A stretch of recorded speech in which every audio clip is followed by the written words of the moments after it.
Tumambay muna tayo din sa sa likod. Dito sa puno ng ilalim ng kubo at puno ng mga saging. Yan ang aking mga prepare na mga halaman. Ngayong araw ko lang yung tinanim. Yan. Di man tayo makapag doon sa kabila mayroon pa akong garden doon sa kabila. Puro naman doon talong. Talong na doon ay may lahok pala doon na papaya. At saka bantawag nito. Basta mayroon din ako doon tanim sa kabila. Madami din akong tanim doon. Hindi na gawa ng sobrang init. Pero sarap ng hangin dito sa likod. Malakas. Ang problema lang pag sumikal ang init, matindi rin. Daig pang mahal na araw. Malapit na rin ang mahal na araw. Kaya, ganun katinding init. Kaya, chill tayo din sa puno ng saging at ilalim ng kubo. Ari-aring kubo, ari yung mga tambakan ng mga gamit na pwede pang gamitin. Kumbaga, recycle. Mga kawayan, kung ano-ano, basta yan. Recycle yan para pag kailangan ng mga classroom, dito kukuha para i-assemble lamang para ikabit sa mga classroom kung ano dapat ikakabit doon. Kaya nandyan yan. Ito naman ang aming ang tawag nito, yung tambakan ng mga kabubot. Kabubot. Dito, medyo malilom-lilom na. Itutur ko kayo din sa aming likuran. Malapit ng labasan pala. Madami pa ako tanim na mga papaya. Ang dami kong tanim na papaya. Yan mga papaya yan. Ito mga pichay ko.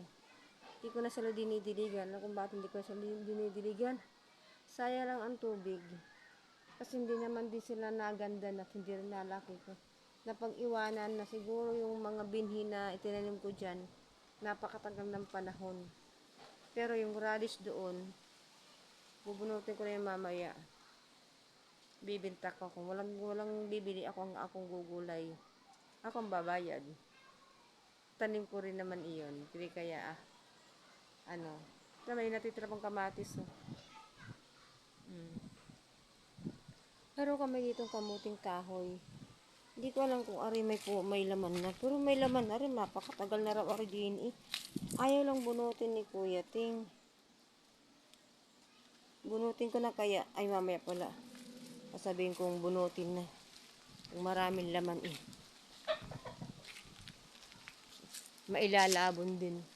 Arang saging na ari. Ang dami nang naani din Naaani na ibinta. Saka naibenta namin sa kantin. Nagawa sundot saging o kaya turon. Ito yung produkto dito sa school. Saging. Para may yan. Yung dalawa kong papaya. Malaki na. Mayroon pa doon isa. Doon sa yun. Namumunga na doon sa likod ng kantin. Dami kami puno ng malunggay. Ang hirap lang dinis magtanim. Alagang-alaga mo. Mahirap lang ang lupa gawa ng mabato. Kasi yung ginawa ito, marami siguro mga labis na mga graba. Hindi man pwedeng ang ginawa siguro, kanalat na lang dito sa likod. Kahit doon sa bandang iyon. Doon sa bandang iyon. Doon. Puro din doon mabato. May lupa pero mabatong ilalim. Mahirap mag-garden kung hindi mo siya papatungan ng soil, yung loam soil na lupa. Kailangan mo pa siyang patungan ng ganun para gumanda ang halaman mo. Bagamat naganda naman, pero hindi siya yung totaling maganda. Sa una, maganda, habang medyo tagal-tagal, nasama. Kaya hindi pwede. Kailangan siya, lagyan ng soil para gumanda. Napakatinding init, Diyos ko po, grabe.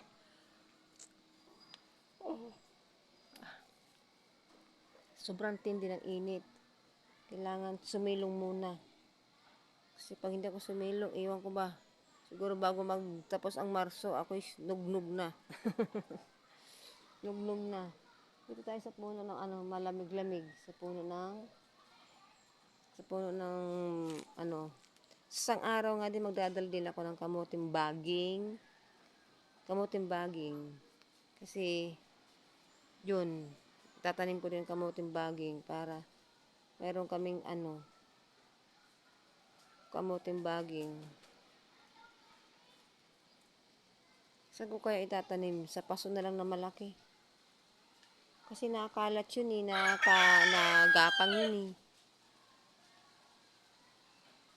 Kailangan yun medyo may kakabagan din siya. Hindi mo siya pwedeng kailangan sa lupa. Kailangan yung lupang paglalagyan ko yung medyo malambot-lambot. Saan ko kaya ilalagay? Sa paso, di panggulayan laang, hindi pwede rin magkalaman. Para hindi nga naman kalat, di maganda sa paso na lang o kaya sa sako. Para yung sako ipahiga ko para maraming laman. Yun, tama, sa sako ko nga pala ilalagay. Bubutasan ko na lang yung sako. Doon ko itatanim ang kamuting baging. Kailangan ko magdala ng kamuting baging. Yan, pasensya na. May mga manok na tilaok. Dini sa likod ng bakod. May manok dini sa likod. Ayan. Sarap ng hangin. Nakisabay ang tilaok ng manok. Ayan. Ano kaya yung bakit ka naman na tilaok dyan? Yan. Meron ako papakita sa inyo. Itong aking sili, dito ko siya tinanim. Yap, shep. Yan. Tatanim ko siya. Diyan naka-prepare na ito. Kasi kailangan namin ng mga spicy meron ako ipapakita. Smart to. Ayan. Kailangan natin siya dyan yan. Sa map. Hindi ba? Diyan natin lang sila ilalagay para maganda. Recyclable yun. Yan. Tapos marami akong bugambilya. Baka gusto nyong makita aking mga bugambilya. Dami na ikikipapakita ko sa inyo. Malalaki na malalaki na aking bugambilya. Bago pumasok ang pasukan, malago na to. Malago na yan. Ang kulay niyan ay violet. Ang dami kong ilang puno, 1, 2, 3, 4, 5, 6, 7, 8.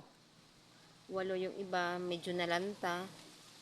Kaya 8 lang, ang dami niyan.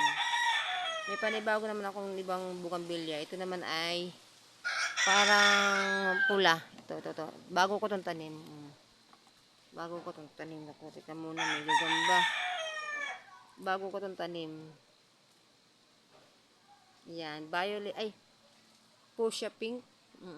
Yan, fuchsia pink ito. Fuchsia pink ko itong tanim. Kaya dyan ko sila inalalagay sa likod. Para hindi magalaw. Yung akin dilaw na bugambilya, iwan ko baga kung mabubuhay ari na may dilaw. Hindi ko magalaw-galaw kasi wala pa nga siyang suloy. Pakiramdam ko para siya mamamatay. Hindi tutuloy. Pag nagkataon na mamatay yan, magpapanibago na naman akong tanim. Isisilong ko nga mamaya yung kasi matindi ng init din sa likod. Kaya ko siya dito nilagay, hindi siya masyadong mainit. Ngayon, parang umikot na atang init na iinitan nga sila ng sobra. Kaya ililipat ko na sa likod. Baka naku naman kawawa ang aking mga bugambilya pag hindi ko ililipat. Kamatis ko sana mabuhay. Meron pa naman doong hinog na may bunga pa pala doon. So, sobrang dami ka naman. Hindi ko alam kung saan ko tatanim. Hindi na paglipasan ng 2 araw sa Linggo, wala naman pasok ako dito sa school hanggang Biyernes lang, Lunes hanggang Biyernes lang ako dito. Madami pa, hindi ko na itanim. Sayang. Mayroon pa naman bunga yung isang pag naano yan ililipat ko doon. Ay, may bunga na sayang. Sayang